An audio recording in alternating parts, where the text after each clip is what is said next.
βρεθήκαμε για να... Πού ήταν? Ζούσε εδώ. Στα Βάρα. Χρόνια ότι να κάνει τη ζήτημα. Ό,τι είχα να πω, έκανα Εγώ τέλειωσα, παρέδωσα τα αυτά. Συνεχίστε. Να ευχαριστήσω τον Βασίλη που οργανώνει κάθε χρόνο. Είναι η Λίζα, είναι ο Θωμάς ο Κουμπατσάρης, είναι ο Λευτέρης ο Κωστόπουλος. Τέλος πάντων η Οργανωτική Επιτροπή, όποια είναι η Επιτροπή αυτή, γιατί φαίνεται ότι καταφέρνει. Τώρα μου λαγώ στα γαλλόνα και λέει τάχα είμαστε και εμείς.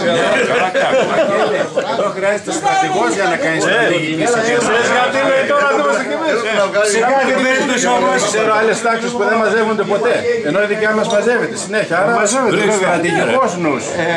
Εγώ να ευχαριστήσω και πάλι τον Βασίλη πρώτα απ' όλα και τους λοιπούς της Επιτροπής. Να καλωσορίσω τους εξαπάντα να ανταμώνουμε πολύ το τραγούδι.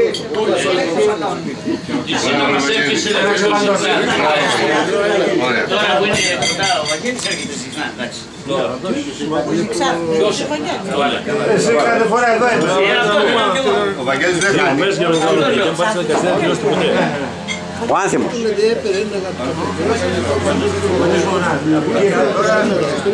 Για την ηλικία τους καλά είναι. Τώρα δεν θα έκανα κάτι. Λίγη ησυχία, λίγη ησυχία. Δεν υπάρχει εισήγηση εκπαιδευτικού. Θα σας πω ορισμένα στοιχεία απλώς για να γεφυρωθεί η τεράστια αυτή η απόσταση των δεν ξέρω πόσων χρόνων που έχουμε να συναντηθούμε. Και παρότι τα τελευταία 19 χρόνια, 19 χρόνια, 55, ξαναζώ στη Γερμανία, θα σας τα πω στα ελληνικά παρόλα αυτά. Προτιμούμε ελληνικά προϊόντα. Λοιπόν, σπούδασα στη Γερμανία, για όσους μερικοί υπάρχουν που ξέρω. Στο διδακτορικό δούλεψα 1-2 χρόνια εκεί. Ήρθα στην Ελλάδα το τέλος του 1985, στην ουσία του 1986. Έριξα 10 χρόνια μέχρι το 1995 στην Κρήτη. Ήμουν στο φυσικό τμήμα της Κρήτης σε διάφορες θέσεις μέχρι σαν επίκουρος. Ένιωσα την αιώνια κρίση πολύ πιο σύντομα από όλους τους άλλους και όταν γεννήθηκε το δεύτερό μου παιδί και δεν μπορούσα να τα βγάλω οικονομικά πέρα, ξανά έφυγε στη Γερμανία. Αυτά είναι τα προσωπικά μου στοιχεία, όπου πάω πολύ καλά. Αυτή τη στιγμή είμαι σε ένα πανεπιστήμιο που λέγεται Leuphana University, το πανεπιστήμιο του Lüneburg.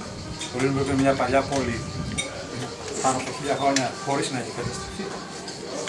Ο λόγος που δεν έχει καταστραφεί είναι η σχέση Β που μου λέει. Η βιταμίνη Β, το Lüneburg είναι η γενέτειρα των βασιλιάδων της Αεμπίας. Εκεί ήταν του Γεωργίου του πρώτου. Και οι Άγγλοι φροντίσαν να μην καταστραφούν το Θεό.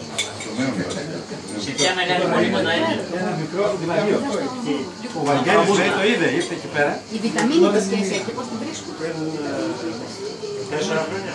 Η βιταμίνη, αν δεν ήταν η γενέτειρα των βασιλιάδων, θα είχε τότε καταστρέψει αμέσως. Γιατί είναι κοντά στο Αμβούργο και είναι σε μια περιοχή όπου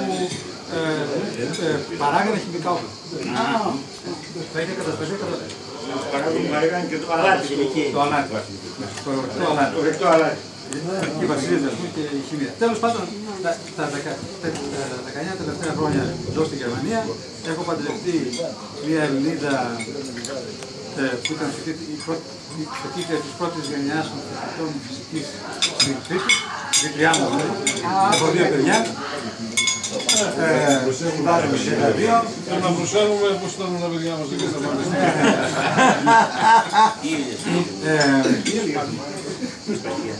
Τι άλλα στοιχεία να σας πω. Η γυναίκα μου είναι καθηγήτρια σε ένα εκπαιδευτικό και αυτή φυσικά μαθηματικά. Πάω καλά από πλευράς καριέρας, πολύ καλύτερα από ό,τι θα πήγαινε. Εμείς όμως στη Γερμανία, όπως ξέρετε, πρέπει να δουλέψουμε μέχρι τα 68. Μείνες τέτοια, γιατί εδώ... Ανάβω τα αίματα. Μείνες τέτοια, γιατί εδώ με τα 40-45 παραπάνω τι άλλο μας πούμε. Ασχολούμαι πολύ με ανάπτυξη. Δεν κάνω αυτή τη βασική έρευνα που θέλω να βρω. Όταν θα κάνουμε τέτοιες προσπάθειες θα σε έχουν υπόψη. Έχω πολλούς ξένους φοιτητές. Είμαι διευθυντής σε ένα Ινστιτούτο Μέσου Μεγέθους, καμιά 70 άτομα. Έχω από όλες τις χώρες φοιτητές. Στο παρόν όμως δεν έχω Έλληνες. Για ένα διάστημα έπαιρνα από το τμήμα αυτοματισμών του Τουρκίου. Όταν όμως αλλάξαμε... Aerodynamics ήταν αυτό που λες το μέσα... Όχι, κυρίως έξυπνη παραγωγή των super alloys. Δεν υπήρχε συνάδελφος που να ασχολείται με αυτό. Άθελα να μας πεις κάτι χρήσιμο. Πολύ χρήσιμο. Ωραία αυτά ενημερωτικά και πραγματικά εγώ ήθελα να τα ακούσω γιατί δεν ήξερα τι έκανες, δεν έκανες.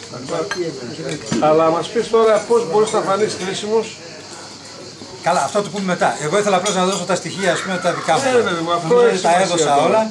Τώρα ξέρεις, ήθελα να τελειώσω με μία πρόσκληση. Αν υπάρχουν φοιτητές που θέλουν να σπουδάσουν κάτι. Μπορείς να κάνεις καμιά βοήθεια εκεί πέρα, κανένα παιδί, να το βοηθήσεις να βρει καθένα να κάνει. Όχι μόνο το πρόγραμμα έρευνας, με το Πολυτεχνείο σαν συνεργάζομαι. Για μένα, παιδιά, είναι πολύ απλό. Το βιογραφικό μου δεν είναι τόσο πλούσιο. Δεν έκανα διδακτορικό, αλλά τέλειωσα το Πανεπιστήμιο Μετάφρασης και Διερμηνία. Είμαι διοικητικός έργος σε μια υπηρεσία διερμηνέων και μεταφραστών. Η Αυστραλία έχει ένα πολυπολιτιστικό πρόγραμμα, τελείως διαφορετικό που υπάρχει στην Ευρώπη, μόνο στη Σκανδιναβία έχει και στον Καναδά, που βλέπουμε τους μετανάστες σαν πολίτες από μη αγγλόφωνες χώρες, που δίνουμε τις ίδιες δυνατότητες και ευκαιρίες. Με πονάει πολύ όταν έρχομαι στην Ελλάδα και βλέπω μετανάστες που για τον ΑΒ λόγο τους βλέπουμε σαν πολίτες δεύτερης τάξης και στην Ευρώπη γενικά. Έχουμε τα ίδια προβλήματα με μετανάστευση, παράνομοι μετανάστες όπως έχει η Ελλάδα, όχι στον ίδιο βαθμό όμως, αλλά είμαστε λίγο πιο ευαίσθητοι και εμείς σαν μετανάστες, σαν απόδημοι Έλληνες, είμαστε λίγο ευαίσθητοι όταν βλέπουν για τον ΑΒ λόγο να μην έχουν τις ίδιες ευκαιρίες στην πατρίδα μου. Είμαι παντρεμένος, η γυναίκα μου είναι από την Πελοπόννησο, γεννημένη στην Αυστραλία, έχω 2 αγόρια. Έχω και 3 εγγόνια, το τρίτο είναι πριν ένα μήνα. Ναι, έρχομαι κάθε χρόνο, θέλω να ευχαριστήσω τον Βασίλη. Το Βασίλη πήγε να στα Γιαννιτσά πριν πάρα πολλά χρόνια, όταν ήταν ένστολος, αλλά την έβγαζε στη στολή, την έβαζε μόνο όταν ήθελε να δείχνει. Μου λέει, Άρη, να μ' αρέσει η στολή. Και πήγα σπίτι του και είχε πηλίκια από την Αγγλία, από παντού. Μετά μου έδωσε την ευκαιρία να συναντήσω όλους τους συμμαθητές μου. Για μένα κάθε χρόνο που έρχομαι είναι κάτι το διαφορετικό, παιδιά. Δεν σας γνώριζα. Αν σας έβλεπα στον δρόμο δεν σας γνώριζα. Ορισμένους ναι, αλλά ορισμένους όχι. Έχουμε αλλάξει τόσο πολύ. Προς το καλύτερο πάντα. Προς το καλύτερο πάντα. Ναι, και είδα τον Νίκο πέρυσι στον δρόμο, τον φώναξε, δεν μ' άκουσε. Τον γνώριζα όμως τον Νίκο. Τον Θεόφιλο τον βλέπω τακτικά. Ποιος Θεόφιλο? Ναι. Πού θα τον γνώριζα? Δεν μπορώ να το πω. Θυμάμαι μια φορά του λέει κάποιος να πω αστεία. Ναι, θυμάμαι τον πολιτικό. Ο Θεόφιλος του λέει τι έχουν και τα φτιάζουν, χάλασαν κύριε. Θυμάσαι? Να μην πω αστεία του γυμνασίου.